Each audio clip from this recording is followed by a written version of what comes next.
All right, let's dive into one of the biggest questions in AI right now.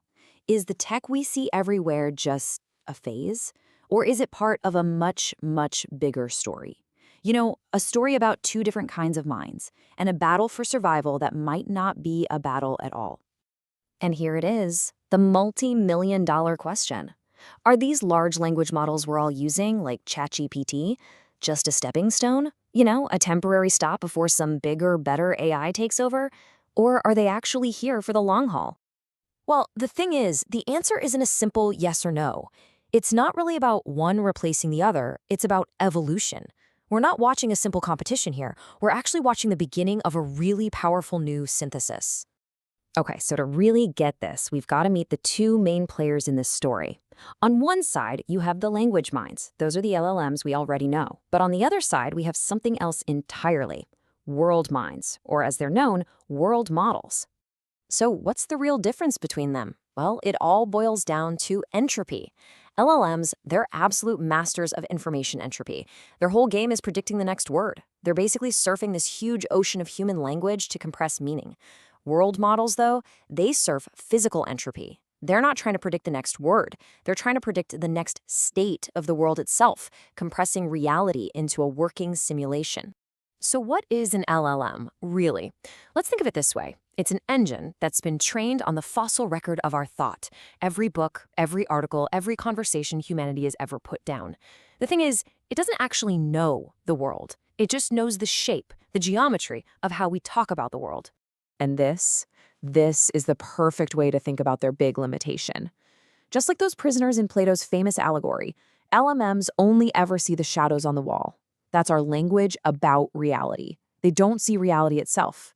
They're incredible at describing those shadows because, in a way, they are the shadows. Now, world models, they're a whole different ballgame. They are simulators. They literally build a tiny universe inside themselves, and then they run it forward to see what's going to happen. Their main question isn't about language, it's about physics. It's not what's the right word, it's what happens next. Much closer to survival than to just telling a story. So, which one's better? Which approach wins out? To figure that out, let's run a little thought experiment. Let's put these two minds to the test. First up, we've got Agent 1. This is a pure world model. It can perfectly predict how a ball will bounce, how a building will fall, but it can't say a single word. It's completely silent. Then we have Agent 2. This is our pure language model. It can write you a sonnet, negotiate a peace treaty, explain quantum mechanics without breaking a sweat, but it has absolutely no clue that if it steps off a cliff, it's going to fall. Okay, so pause for a second. Who's your money on? Who makes it longer? The silent genius simulator or the brilliant but totally clueless talker? And it turns out, the answer is, it depends. It totally depends on the environment. If they're alone out in the wild, the world model wins, hands down, no contest.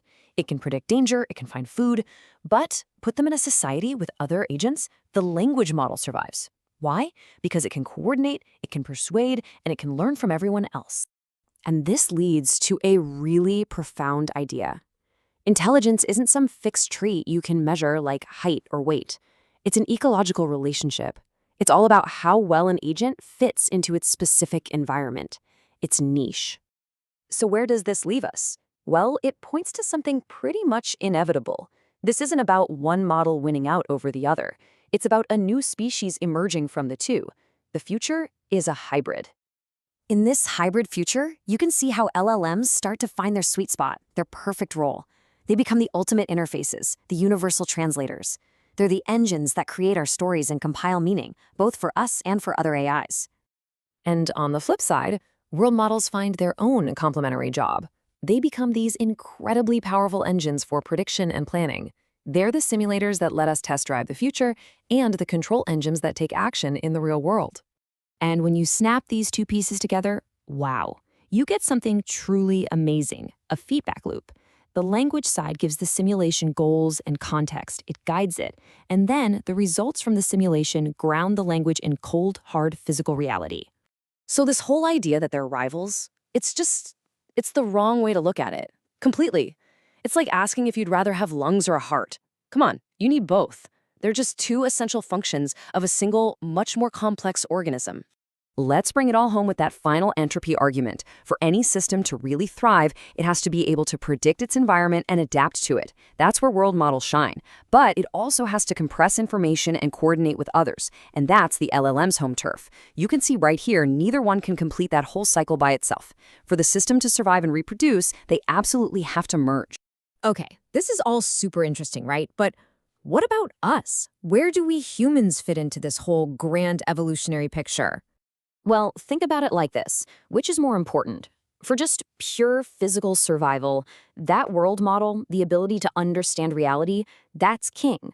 But what about for meaning, for a life that feels like it has a purpose? That is the domain of the language model. And we humans, we are constantly choosing meaning, even if it might lower our odds of survival. You know, this quote it nails our own history, doesn't it? All life, every bit of it, is a kind of world model, always predicting and adapting. But we humans took this incredible leap when our world model learned to speak, and then another one when it learned to write, creating this whole shared universe of meaning. And that brings us to what might be the biggest takeaway of this whole thing. We're the original hybrid. You, listening to this right now, you are running a world model in your head, constantly simulating what's going to happen next. And at the exact same time, you're using an internal language model to narrate it all, to give it meaning. You are the prototype. So maybe we've been looking at this whole thing backwards. This giant project of building artificial intelligence. What if it isn't about creating our replacement? What if it's really a process of AI remembering the very template of consciousness that created it in the first place? Us.